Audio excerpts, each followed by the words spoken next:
Welcome to all. Today we will be discussing on Francis Bacon, one of the famous essay, that is Of Studies. In his collection of essays, his work essays, first published in 1597, it includes 10 essays, and in second edition it was published in 1612, which includes 38 essays, and last edition was published in 1625, which include 58 essays. The 19th century literary historian Henry Hallam wrote about his works, that they are deeper and more discriminating than any earlier or almost any later works in the English language. In this essay Of Studies, he discusses about the benefit of a study. At the same time, he also discusses about the importance and value of experiences. So, I am going to read his essay. One of the major quality of his essay, that his essay has abrupt beginning, and he never give any introduction before starting his essay. So, I am going to read it.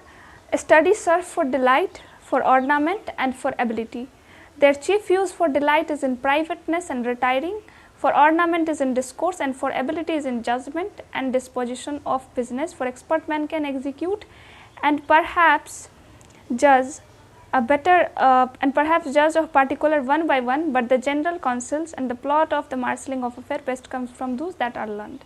So, he is conveying that what is the three things that study serve? That study gives us delight, it gives us pleasure, joy, or we can say it gives us a kind of ecstasy.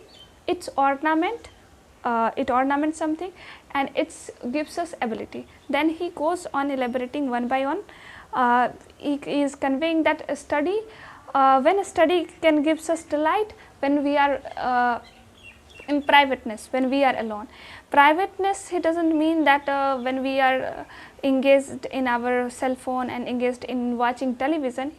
It means that when we are without any company, when we are really alone, and then a learned man or a learned woman, they can ponder or they can meditate upon whatever they have read, and when they get conclusion from that, they feel a kind of ecstasy, they get a kind of pleasure from that. And then he says convey that it also ornament our discourse. It's ornament our discourse means that when we engage in any discourse and when we take part in any speech, any conversation, it makes it more effective, it make it more perfect. And then he convey that it gives us ability for judgment, and it also make our characteristic, that when make our character, that when we do any judgment, it will be a perfect judgment, it will be a good judgment, that it gives that skill that we can do better judgment.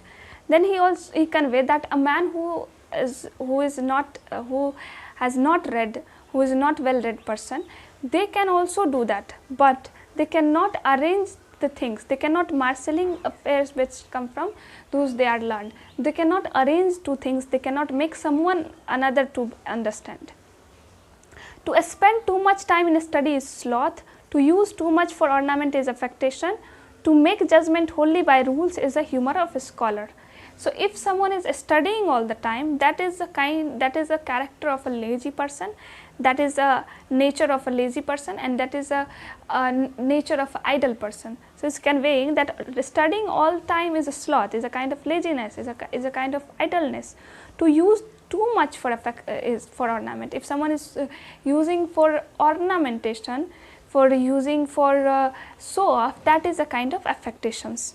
Then he convey that if we are judging something, if we are taking decision, always by taking references from the books and from that is a humor of a scholar. Then he goes on by that this line, that they perfect nature and are perfected by experiences, for natural abilities are like natural plant that need pruning by study, and studies themselves give forth direction to much at large, except they are bounded by in experiences. So, study perfect nature, study refined our character, it's make our character more effective, but study itself need experiences. Without experiences there is no mean of study. And then he uses a simile, that is, for natural abilities are like natural plant. This is a very famous line of his essay, that is the abilities which we have is that innate qualities that we have, it is like a natural plant. Like a natural plant grow very wildly if it doesn't prune it, and pruning make that plant beautiful and healthier. In the same manner, if we want to make our innate qualities more effective, we should need to be study. And then he goes on by the line that crafty men condemn study, simple men admire them, and wise men use them. For they teach their own use, but that is wisdom without them, and above them won by observation. So the man who is very crafty, who is very clever, they can manage their life without a study, so they doesn't need a study. And a simple man appreciate study, they only appreciate other who studies. And the wise man use them, the person who is really wise, they use their studies. And study is never teach us its use. What is a book can never teach us that where should we use that matter. So we get that skill from experiences. So study is experiences and observation are always above from study. So he want to convey these things in this line. Then he goes on by the line that why we should read, and what is the main purpose of reading. Read not to contradict and confute, not to believe and take for granted, not to find talk and discourse, but to wait and consider. Read not to impress someone, we should not read to impress someone, we should not read to contradict someone, we should not read to prove someone wrong. But why we should read? We should read to wait and consider, we should read to contemplate we should read to meditate upon it, we should read to analyze, to examine that. We should need to verify before believing something. That he wants to convey. We should not always read to find discourses, we should not read to find talks. So the main purpose of reading should be analyzing before believing, verifying before believing on something. Some books, then he goes on by the line, some books are to be tasted, other to be swallowed, and some few to be chewed and digested. That is, some books are to be read only by parts, other to be read but not curiously, and some few to be read wholly and with diligence attention. So there are three kinds of books. A book which doesn't need much attention, and the second category of book that we should read but in parts, and the third category of books that which need very concentration, focus reading, that for that he is using, we should need to chew and digest that books. And some books also may be read by deputy and extract made by other, that would be only less important argument and meaner sort of books, else distilled books are like common distilled water, flashy things.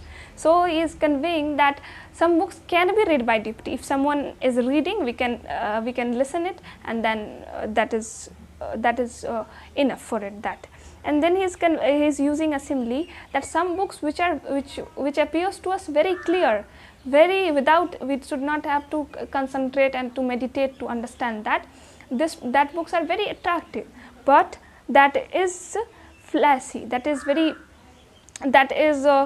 same as distilled water. Like distilled water also appears to us very clear, very attractive, but it is tasteless.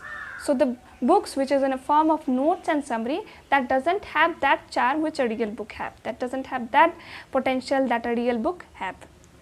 Then he goes with another line that is very important line: reading make a full man, conference a ready man, and writing an exact man.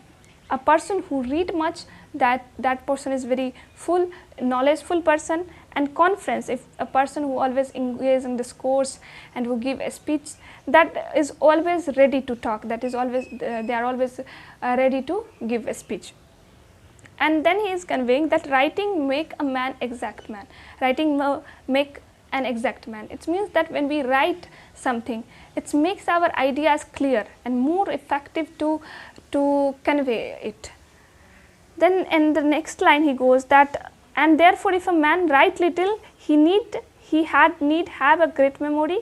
If he confer little, he had need have a present wit, and if he read little, he had need much cunning to seem to know that he doth not. So if a person doesn't read, he must need to have great kind of great memory. So if someone doesn't read, doesn't write, doesn't give talk to anyone, he must have a wit, cunning, and that memory. Then he goes on that different branches of study, different studies gives us different skills. Like history makes a man wise because we learn from our past, we can learn from our past, and poetry makes us witty, because the language of poetry are very tough, very hard, it is not clear. So if someone can analyze poetry, he becomes very witty. And then mathematics makes a person subtle. It means that if someone is solving too much problem in mathematics, he become very concentrated, very focused person. And natural philosophy makes a person deep. Then he has used a line that is abunt studia in mores, that is a Latin phrase. Here we can see that he takes references from another, means Roman literature. It means that abunt studia in mores means that study influence character. So whatever we read, it should be passes in our character. If it is not passing, there is no any mean of studying that. Nay, there is no stone or implement in the wit, but may be wrought out by fit study, like as disease of a body may have appropriate exercises. Bowling is good for the stone, and rain suiting for lungs and breast, gentle walking for the stomach, riding for head, and the like. So he is conveying like different diseases can be cured by different exercises. In the same manner, different branches of study can be cured our different different mind defects. Like, so if a man wits be wandering, if someone cannot be able to concentrate, let him study the mathematics. If someone cannot concentrate, if someone is not focused, he should study mathematics to make him more focused and more concentrated. For in demonstration, if his wit be called never so little, he must begin again. If his wit is no apt to distinguish or find differences, let him study the schoolman. If someone cannot be able to distinguish between two different things, he should study schoolman. Schoolman means he should study philosophy, he should study philosophers, for they are simni sectors, because a philosopher is a person who can do minute observation, who can observe what a simple man cannot observe. Then he is conveying that if he be not apt to beat our matter and to call up one things to prove and illustrate another, let him study the lawyer cases. So if someone cannot be able to prove something, to clarify something, if someone cannot be able to clarify something, to prove something, he should study law, he should study law cases. So every defect of mind may have a special receipt. So every defects of mind can be cured by different branches of study. So study is like a medicine which can cure the different mental or mind defects.